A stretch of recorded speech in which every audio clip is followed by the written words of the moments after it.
Welcome back, everyone. Welcome back. We are super excited to be in the last leg of the conference, but we hope that you all enjoyed your afternoon breakout session. And really quickly, I want you to put in the chat what is one thing you learned at any point today. Put it in the chat. What is one thing you learned at any point today? We want you to throw it up in the chat so we can see what you are gaining from today's conference. So, like I said, we are almost at the end of this wonderful day, and we hope that you have enjoyed thus far. We realize that there has been a lot of amazing information that has been thrown at you today. And we want to give you just a little bit more, but we want to do it in a different way. So today, we are welcoming two amazing performers from Prison Performing Arts Alumni Theater Company. Prison Performing Arts was founded in 1999 by Agnes Wilcox and is a multidisciplinary literacy and performing arts program dedicated to enriching the lives of youth and adults in Missouri's criminal and juvenile justice systems. Prison Performing Arts fosters individual and social change by providing individuals who are incarcerated, justice-involved youth, and returning citizens with the opportunities to participate in the arts as artists, students, and audience members. Participants learn creative and constructive ways to express emotions, build trust, and work in collaboration with one another.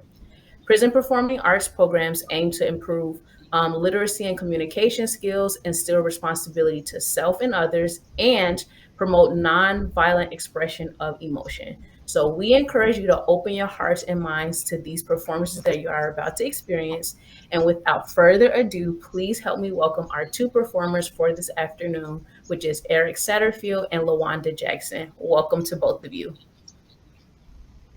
Thank you. Our first performer is going to be Eric Satterfield. Eric is an actor, writer, and graphic designer, and he most recently played Claudius in Prison Performing Arts Alumni Theater Company's premiere of Elsinore, a prequel to Hamlet that Mr. Satterfield wrote with his writing partner. Today, Eric will be performing a piece entitled My Prison. Eric, the floor is yours. Thank you. The piece I am performing today is entitled My Prison, and it was originally part of PPA Alumni Theater Company's production of Kept Away. Kept Away was basically a collection of monologues and scenes written by the Alumni Theater Company, which told the story of our incarceration. My writing of this particular piece was an exercise in empathy because I realized that my actions in the past have impacted the lives of many people, including my family. So I chose to put myself in the shoes of my now ex-wife and consider her thoughts and feelings that she might have had while I was in prison. The specific stories in this monologue are inspired by actual events that happened during the first few years of my incarceration.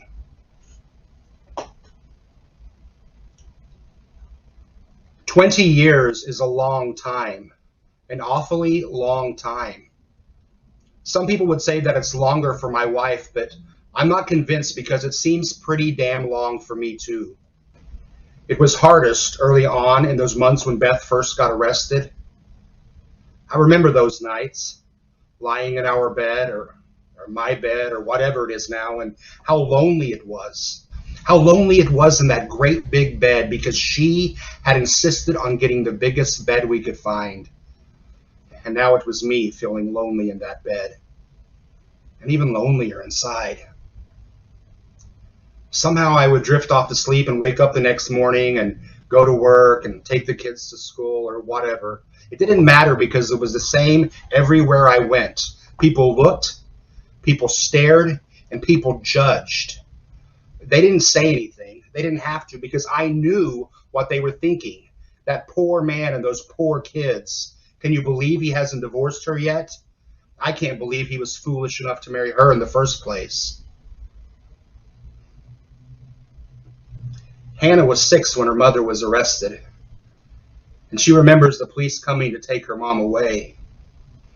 She used to ask me, "Daddy, why is Mommy in jail?" And I would tell her that she made a bad choice and that we would explain it to her when she was older. A few days later, she would ask again, "Daddy, why is Mommy in jail?" And I would tell her the same thing.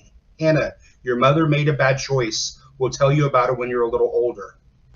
This went on for weeks and weeks until one day she said, Daddy, I want to know why Mommy's in jail. Don't tell me to wait until I'm older. Mommy's in jail now. My family is broken now, and I want to know now. I didn't know what to say to that. And then there's my son, Eli. Beth had been in prison for about a year, so Eli would have been about 4. And we were at this restaurant, and they had one of those bear claw machines. You know what I'm talking about? Those stupid vending machines with that claw and all those hard to grab stuffed animals that nobody ever wins, except my wife, who always wins. Every time we saw one, we would stop, and she would win the kids a bunny or an elephant or whatever. So there I was with my son, and he wanted one so bad, and I was trying so hard, putting quarter after quarter into that ridiculous machine until I had no quarters left. And we had to leave. Eli was so disappointed. When we were riding home, he said, Daddy, I wish you were in prison instead of Mommy, because Mommy would have won that for me. And I get it. He was just 4 years old. He didn't mean what he said. But what he doesn't realize, what nobody seems to realize, is that I am in prison too. It's just that my prison looks different than Beth's. It's not razor wire and handcuffs. It's a bed that's too big and too empty and too lonely. It's all those smirks and scowls and looks of pity from people who don't have a clue. But most of all, it's trying to figure out how to be mommy for my kids when it's already tough enough to be their dad. Thank you. Eric, thank you for sharing that powerful, moving performance, and we look forward to chatting with you more shortly. Our next performer is going to be Lawanda Jackson. Lawanda Jackson is a native of St. Louis, Missouri. She joined Prison Performing Arts Alumni Theater Company in April 2020. She performed in their Kept Away series and most recently played Queen Gertrude in Elsinore. Today, Lawanda will be performing a piece from the Kept Away performance series as well. Lawanda, the floor is yours. My monologue was also with the Kept Away series performed with PPA. The monologues in that series were about experiences of the artists. I wrote this monologue because it was something I had experienced. I tried to explain that life as we know it in our mind can be very different in reality. I'm just getting home. Literally, it's been a month since I've been out. When you're serving a life sentence, you're told what to do with every minute of your day. Now that I'm out, to me, I was not prepared for how life really is and how it goes on. You hear the cliche, life goes on. Well, I'm here to tell you that that is so true. After 28 years in prison, one of the first things I noticed was that life didn't stop. It didn't stop because I got older.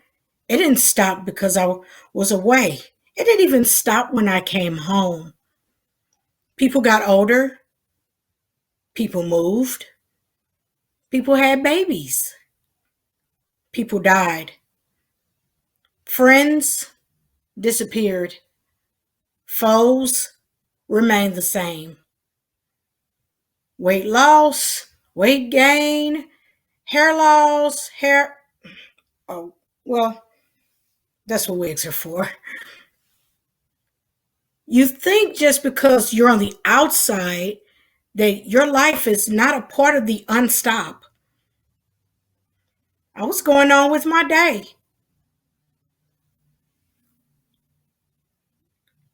Shopping for groceries, not for canteen. Yes. Looking around, the store was like a toy store with food. So much to see, so much to learn, so much to eat. No time. Grab the bananas. Okay, how many? Oh, you went down the aisle. Okay, grab the potatoes. I thought we were gonna. Oh, okay, I'll get them. We're quickly moving through the list, and we get to the butter. Kim knows what kind. I don't. Got the wrong kind. Take it back. I'll meet you here. She took off. I took back the butter. Where'd she go? Did she say that she'd be back? Did she go to the car? Did she leave me? Panic starts to set in as I try to find her. I wanted her here. I needed her here. She just kept going, just like life. Please stop. I can't find her anywhere. Just stop. I feel my chest closing in. Just stop. Why would she leave me alone? Just stop. Stop. Make the world just stop.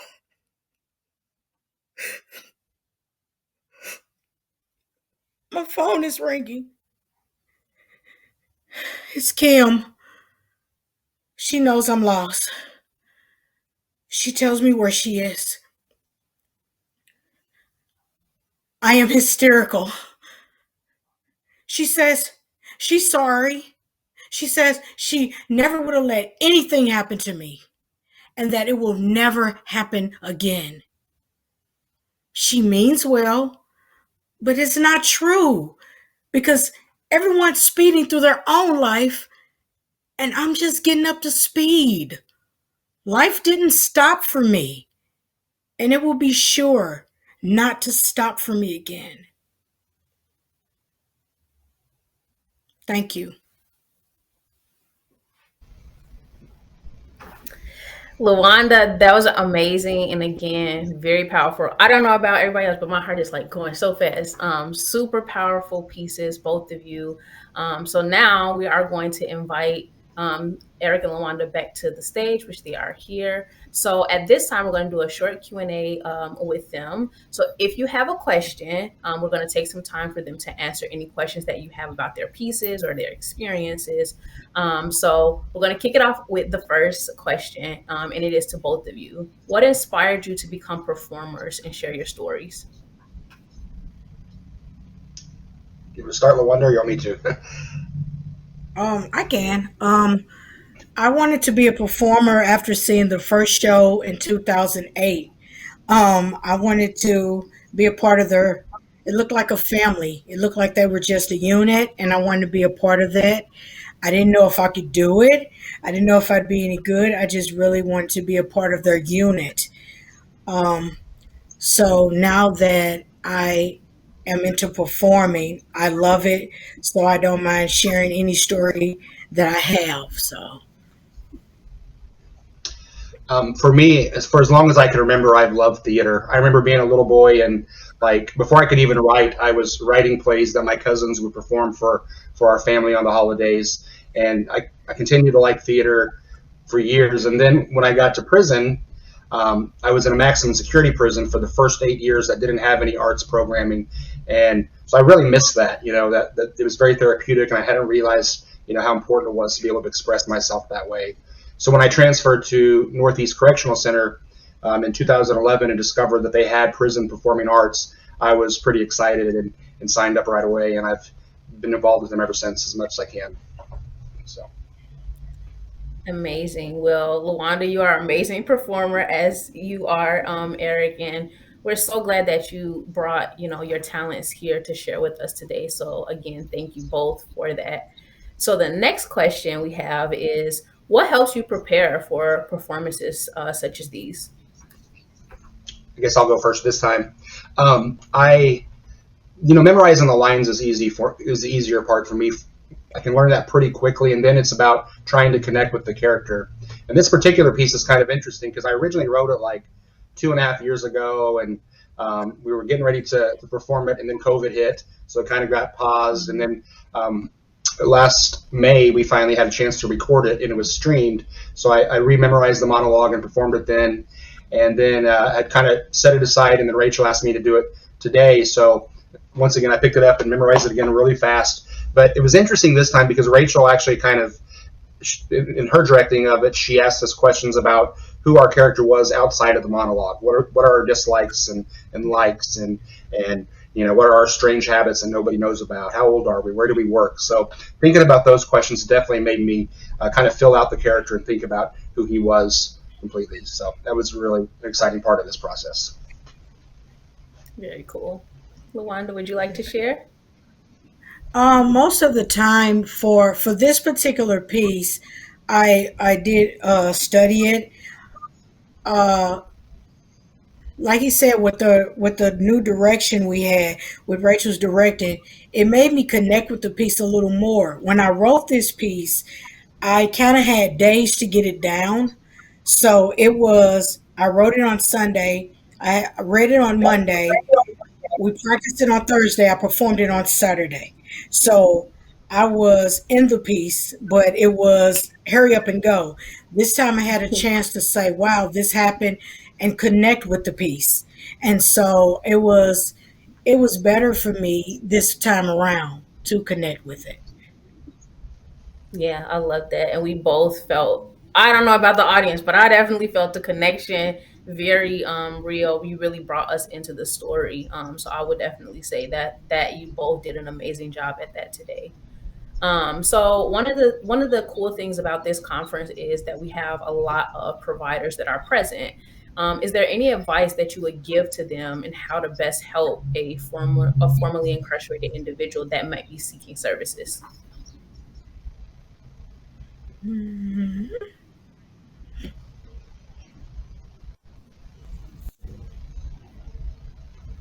Okay. I guess I would say one of the main things is patience. Um, Give them a chance. Patience. Um, that's really all we want is a second chance and patience. And you know, we will mostly succeed on our own. If given the chance, a lot of us will. We will succeed if you give us the fact that you believe in us. Because that has gotten me through a lot, knowing that I have someone to say they believe in me. Yeah, love that. Yeah, I just want to echo that thought of believing in us. I think that's what I was going to say too, because when I first got out, I had the opportunity to connect with several reentry providers, and there were some that I knew saw me as a person and cared about me and believed in me. And then there were one or two where I felt like maybe I was kind of a file on the desk and they just were trying to get the job done. And I think we want to respond more and take our own reentry more serious when we know that you care. There's an old saying that says, we don't care how much you know until we know how much you care. And I think that's especially true with people like us coming out of prison. Yeah, that's good. That's a great takeaway. So I'll definitely put that in my pocket too. So we have a few more questions. So this question is for both of you again. Do you enjoy writing more or performing more? Wow, for me, that's changed because for years it was definitely performing. And just in the last few years, it's become writing. You know, the thought of, if I never acted a play again, I could probably survive. But if I never had a chance to write a story and share it with somebody, that seems not very good to me. So I definitely have grown to like writing a lot more. Very cool. How about you, I like Lawanda? performing more. I haven't written a lot, so I definitely am more of a performer. Okay, cool, cool. Okay, we have another question that just came in. How different does it feel to perform monologues that you've written yourself versus pieces written by other people? Hmm.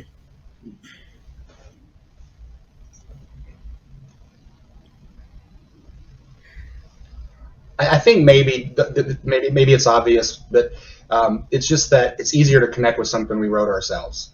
Um, I don't know that one's more enjoyable or more fulfilling. If it's a good story and it means something, I think it's good whether it's written by me or someone else. But it's easier to connect with the ones I wrote, probably. Sure, sure. It's the same for me. Yeah. Okay, okay, cool. Let's see. We have, I think, about two more questions that we're going to ask. The next one is someone says, "Thank you so much for such powerful performances." And what inspires you and gets your creativity flowing?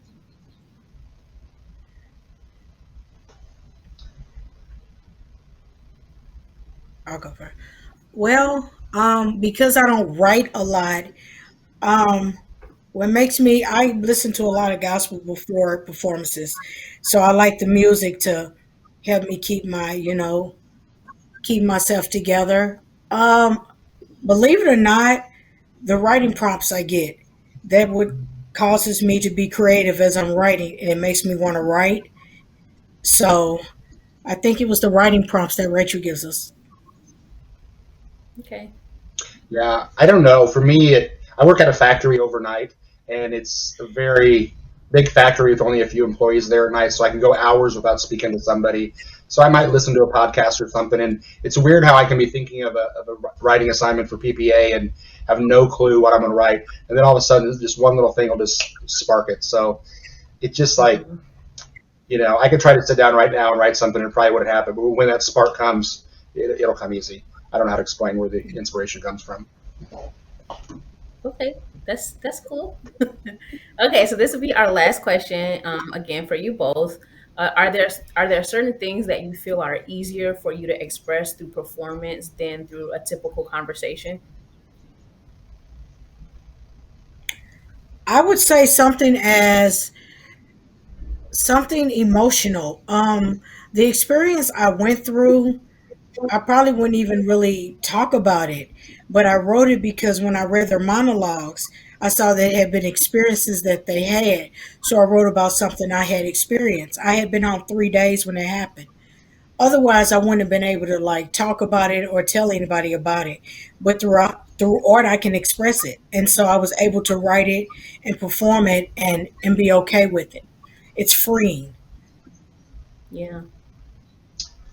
Yeah, I think for a long time it was probably easier to perform than it was to just talk about things going on in my life. But it's interesting how I was the type of person who didn't want to talk about my problems for many years. I just kind of buried everything and put up walls. And going to prison, I continue to do that because you don't want to be open in prison because people think that vulnerability might be a weakness. But when I got to Mhm. PPA, our old director Agnes really challenged me to try to be more open on stage and be more vulnerable. And so as I did that, it really kind of translated into other areas of my life. Like I became more open in therapy, and I become more open with my family now. So I think that some of the skills I learned in PPA about being willing to take a chance there and people accepting me has made it easier to do that in other parts of my life as well. Yeah, I think that's super cool just to hear how what you all are experiencing at PPA and what you're being taught is not just there, right? It can carry into multiple areas of your life and overall making you a better person. And so I think that is super powerful and the a huge benefit of creative expression. So we thank you both for just being here today, being open with us and transparent and vulnerable. And we just really appreciate your performances and thank you to Rachel. I know you all have mentioned Rachel several times, who's coached you and helped you prepare today. So thank you, Rachel, and to PPA just in general for all the great work that you all are doing to amplify justice involve individuals in creative expression through performing arts. So Lawanda and Eric, again, thank you both for being here with us today. And did you all want to share anything else before we transition from this session? I just want to say thank you for the opportunity. It was a lot of fun, and I appreciate Yeah. it. Thank you for having us and thank you for listening. Thank you. Awesome. Thank you both. So we are going right along. That was so good, right? If wherever you are, just give them hand claps. They can't see them, but you can clap it up for them. So thank you again, Eric and Lawanda into Prison Performing Arts for being with us today.